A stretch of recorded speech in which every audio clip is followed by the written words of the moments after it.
Hello and welcome everyone to this week's Planning and Scanning. This is John Person, and I just wanted to do a quick summary for everybody for this week's Planning and Scanning. First off, the bottom line of all of these charts here are weekly indexes. I'm going to zoom on up so that you can see. We generated, as you see here, this is the spiders, the cash market. We had a low of 198.48, and we closed at 197.90. So immediately we know that we formed a weekly low close doji on the cash market, the spiders. Now, we also generated a PPS sell signal, and we have, again, a situation. The advanced decline did cross just marginally below its longer term moving average. That's that blue line.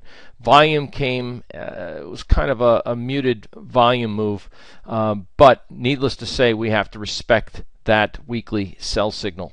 Next, let's take a look at the Qs. We generated a weekly sell signal as well. When we expand upon this, we'll note that we did not cross below the weekly moving average, but look at this. This is a doji as well, in the considered by our indicators. If you'll note, the low on the Qs is 98.80. Where did we close? 98.78 by 2 ticks. It still is a computer or mathematical calculation that less than is less than, and this, as you can see, with the low being 98.80, excuse me, 98.80, and a close at 98.78. 78 is less than 80 by 2 ticks, but it still is less. But needless to say, besides a low close doji, we also formed a PPS sell signal. Next, let's take a gander at the Russell. Russell continues to be weak, but however, the funny thing about the Russell is, relationship-wise, it did not take out or close below prior lows. This is a market that's starting to lose its negative momentum. Even though it looks bad and it seems bad, I think that we are starting to see a shift in some stocks in the Russell. This is the NYSE, the New York Stock Exchange Composite Index. Again, the AD lines did cross below its moving averages 2 weeks ago, but this week finally we got in another PPS sell signal. So it tells us that we may see some follow through to the downside this coming week. Last but not least, here we have the Dow Jones Industrial Average, which did not, the blue chips did not generate a sell signal or close below prior lows. Now, this could be because of the weight of the, if we take a look here together real quick, and if I look at the components on Dow stocks, you'll note that we have, let's get this up for you. All right, so the names in the Dow start with American Express, Boeing, Caterpillar. I show a Caterpillar here because on a weekly basis it still looks ugly as it's trading at 100. You have Cisco, which really haven't gone anywhere. You have Chevron, which has been down. You have DuPont, which exploded last week and the week prior. So we have the weight effect of DuPont, and then of course Disney.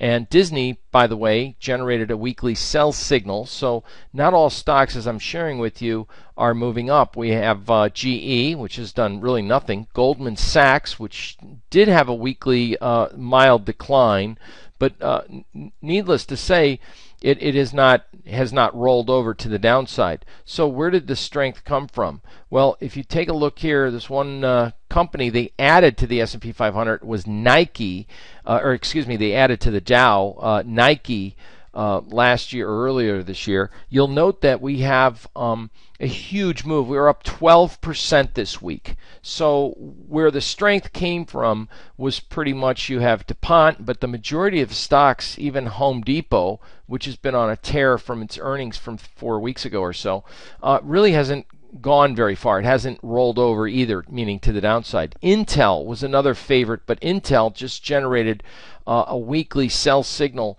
as we are in kind of a seasonally weak period of time.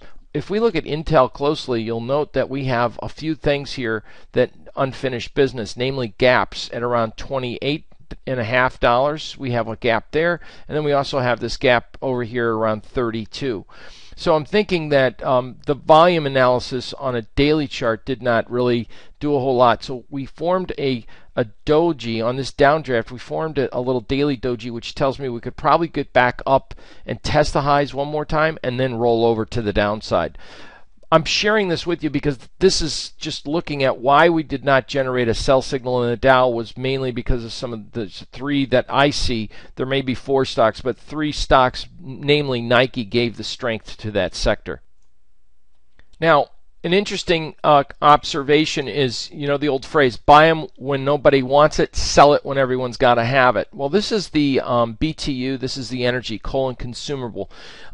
It is the current administration's mandate to promote clean burning fuels, and it has put a lot of pressure on the coal industry. And even, I guess, last week at the conference that was held at the UN, our current president made mention that he would sign an executive order punishing foreign countries for using or not using clean burning efficient fuels such as wind, solar, etc., etc. So this entire sector is under pressure, not just because of lack of demand, but it's being forced by fiscal policy. Now, there is an election coming in November, and we have a new presidential election coming up in 2016, as everyone's aware of. So, or at least in 2015 when we vote in November. So keep in mind that this is something that I think is a sector that it may take a long time to recover, but I want you to look at this. This is a quarterly chart on BTU.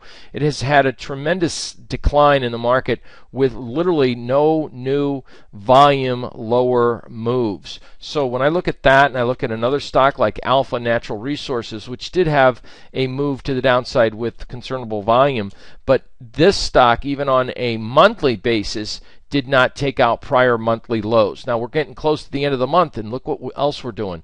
We're coming close to a very strong seasonal time frame. So this sector, a couple things that bring to my mind. It's $2 is pretty cheap stock. I mean, considering the fact it was an $8 stock last year, it was, as you can see, we can go back in time. It was a much more expensive stock. In 2000. As you see here, before the last election, we were at $60. So I'm not saying this thing can get back to $60 in the next 12 months, but I am saying that within now and January 2016, it would behoove us to look at maybe some short-term or near the money call options using longer duration leaps. Maybe look at the January 2016 calls. I mean, after all, if you get a $2.50 or a $3 call and we just want the market to get back to just if it did an equal and opposite, meaning red candle down, green candle up next month in a seasonally strong period of time, you'd be looking at a move back up to $4. So that would be a pretty substantial move in ANR. Then there's another one where we look at Arch Coal. It's the same situation. Look at a monthly chart with me, and you'll note that the volume levels are higher. We are forming a divergence in volume. So here we have, as you can see, a higher trending volume and a lower trending price. Again, it begins and enters a seasonally strong period of time. So again, even if we got this stock back to where it was at the beginning of the month, it's $3.17, and it's a $2 stock. So that would be a 50% move. And yes, they do have long-term options on this. So I think this is a politically depressed market because of the mandates in that sector. Remember, coal sector does provide jobs, and jobs is kind of important. So that might be on the agenda for the upcoming Senate. There's some states have an election this year in November, and governor and, of course, Senate seats are up a little bit for grabs. So with that said, this could be the sector that buy them when no one wants it, that we mentioned as the phrase for our thought for the day. So now let's take a look at a few other things. According to our sheet for this week, we have a huge, very few stocks that I would want to look at being long because, as I'll share with you in just a second, I had too many sell signals to list. And as far as buy signals, I think it's kind of a counter. It shows great resiliency when you have one stock. And of course, this is the deal between AOL and Yahoo, and I understand that. But boy, look at the daily volume on this one. Shot straight up, and we did have a breakout. So I'd be looking at this as potential pullbacks in the market for, if there is the opportunity, this would be a good candidate that even if it doesn't go down, it might not go up a whole lot, but it is certainly bullish. But I would look for pullbacks now at 43, and if you do get that pullback near to that 43.5 area, maybe this would be a good candidate to sell some out of the money puts or sell some put spreads below the monthly pivot, because the current month's pivot, which is this blue, becomes near next month's support target. So if you can get a pullback maybe between 43 down to 42 or so in the next week while I'm gone on vacation, that might be a good opportunity, because that was a lot of buying that supports the market in AOL, and some two trades of thought there that you can look at. All right, so for daily buy signals, we had a total of 34 names that populated with PPS buy signals. PSA, public storage. Look at that subject right there. Subject line is industrial REITs. A lot of REITs popped up on my buy list this week. And that's not a coincidence. And if we take a look at some of the names that I put up on the sheets when I said stocks to watch, let's take a look real quick and see what I was referring to. Take a look at this company, CXW. They're, I guess, they deal with residential REITs, Corrections Corporation. They actually deal with prisons. We had a high close doji at pivot support on some fairly decent volume, still accumulating there. Looking at the weekly, we had a sell signal. The market popped up. A lot of long shadows. You got this kind of benchmark breakout, Marabuzzo candle, the midpoint axis support, which it did, and it's showing an inside range but a higher low for next month. So needless to say, this is a very low risk, and the potential is for the market to surge to new highs, at least in this time frame, to tackle that shooting star high, which was around 37. So this is another name in the residential, and it's considered a residential REIT, but it's really again, that's just for looking at the type of stock and sector it's in. Let's take a look at another one, EXR. So EXR, same thing, high close doji at monthly support. Let's take a look at another one, MAA, and you'll note that we had a daily high close doji. Let's take a look at one more. Oh, here's another one. I just changed the chart. You can't even tell the difference. Let me go back and share with you, MAA. I mean, you couldn't even tell I just changed that chart. It's the exact same makeup. So if you think that the stocks aren't being manipulated by funds, there's really, it just seems that they all get in at the same price and they all get out at the same price. And in this, with many names in the sector, all generating the same pattern on the same dates and having the same downdraft is pretty amazing. You'd think it's like a sister company. There's a $20 difference between O and Realty Income Corporation, that is, as well as looking at Mid-American Apartment Community. So look at that chart pattern. You do your own work, research. You'll see what I'm, as you can show here, it should show exactly what I've shared with you. Let's take a look at OFC symbol, and this is corporate office properties. My gosh, folks, it's the same chart. So I got three names. One's a $60 stock, one's a $40 stock, one's a $26 stock. They all chopped up near monthly resistance. They all broke down for the same length of time. They all formed a doji on Thursday and made high close dojis on Friday. So to me, that is a sector that's moving in tandem. Watch that sector. That's why it's on your stocks to watch list. So I included AOL, and there are two biotech companies. Even though the biotech sector peaks out, these two names, looking at a longer term, they've had not all stocks in every sector can move lower. It just might mean that they don't really go anywhere. But this market's getting ready to break out, and for me, looking at a monthly chart on a close above this swing high right there, which is $4 or so, this thing could really explode. So you can stop yourself in on a long position. It would take out that downtrend, and you'd have to get and close on a basis above that level. Now on a weekly chart, if I could share with you, that's not that far away. So watch, we're in a weekly buy signal, and I think that's a good way of playing a breakout. If this stock does move and you take out and close above that swing high, then I think you got a more advanced move to the upside. From a risk reward, I mean, if you do get a breakout and you know your stop is underneath that low, it's about, from this sense, almost a 30% risk. But what could you see to the upside? At least if you can take a look here, I'll try to point this up to us, at least test that high right there. It's almost a little less than 2 to 1, but needless to say, it is again a $3 stock, and it is in the biotech space. The next one that I wanted to share with you is INSY, which is on your daily sheet. This one had significant basing action. It's already done the type of setup that I was just pointing out. It broke a little trend line. It took out the swing high. There's the swing high, and now you've followed through. So it broke out, tested the line, and it's made a push up. So this one, probably you can look at this from, this is a $35 stock. So look for pullbacks near, 35 from 38. That's not that unreasonable. And then place your stop if you look under here. Again, that's a 13% risk, but what could be your upside? Testing the highs. So you've got a 13% risk for a 40%. Or so, 43%, 44% if you want to round up or round down, whatever you want to do.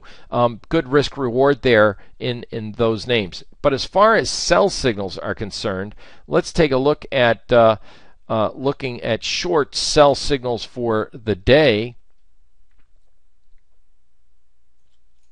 Actually, what I wanted to really get into was the more, since we're going to be gone, is that I meant the week.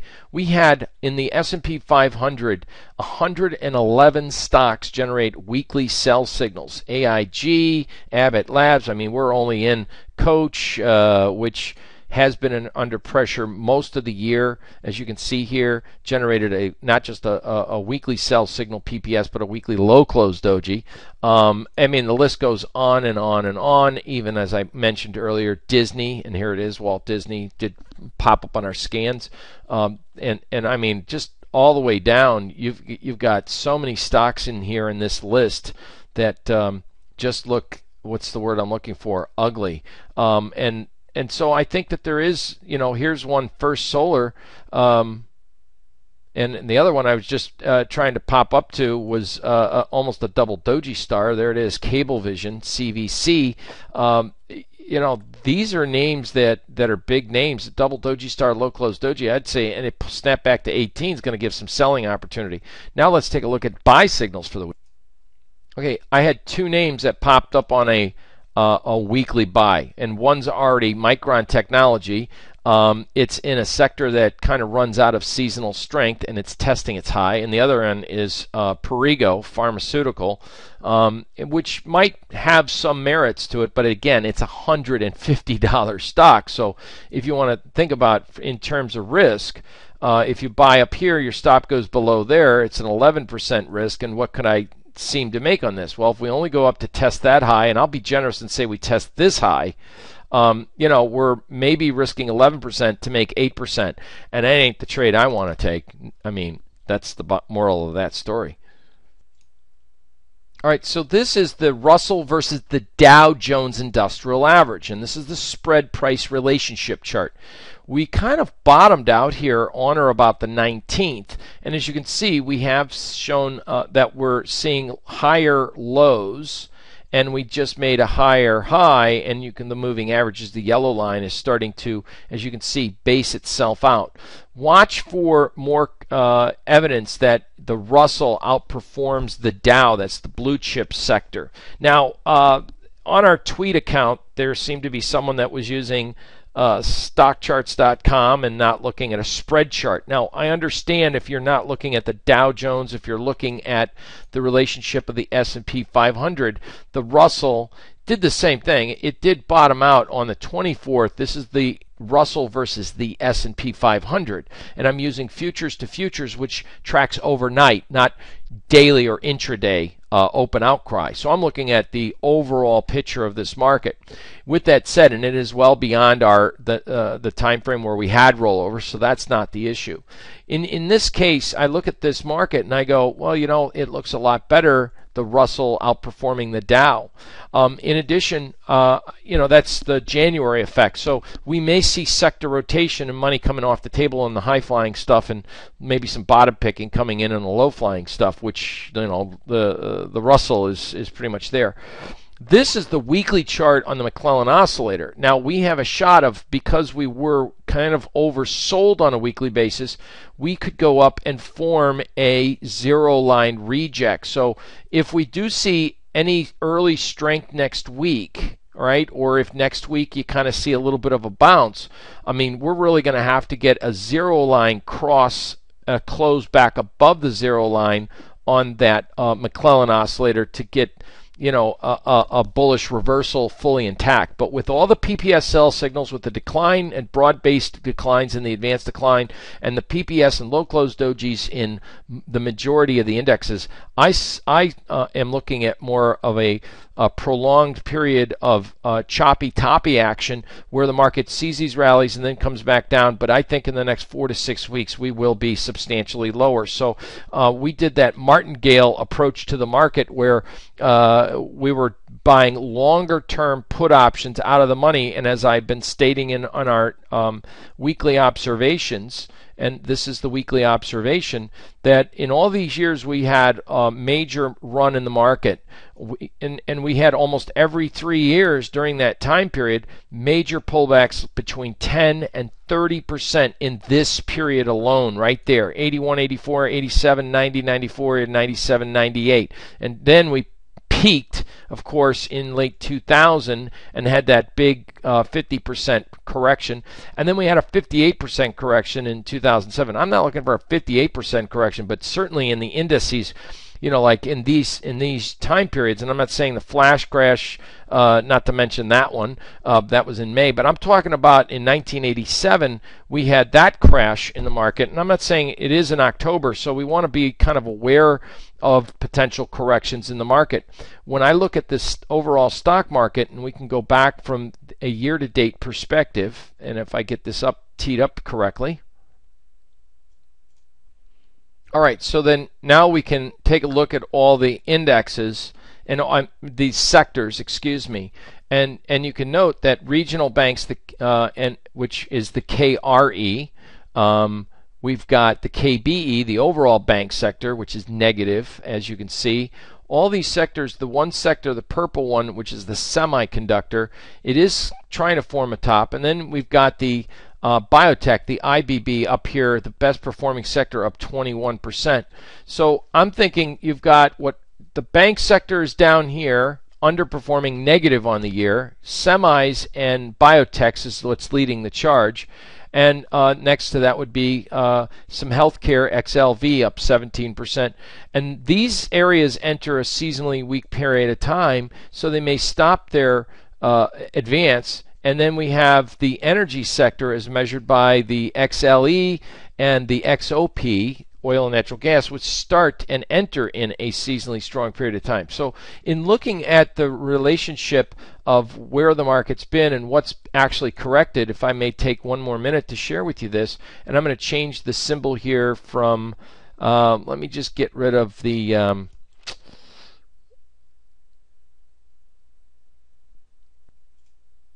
just got rid of the XCI, and I'm going to just put in back into the S&Ps on this page so you can see the benchmark here. The S&P year to date is now up only 8.64%.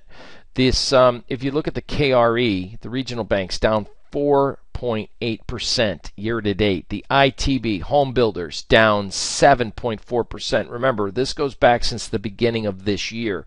So we've got a lot of sectors underwater. Transportation, retail. I mean, XRT is this maroon here. And then we got the transportation, which is that big red one up there.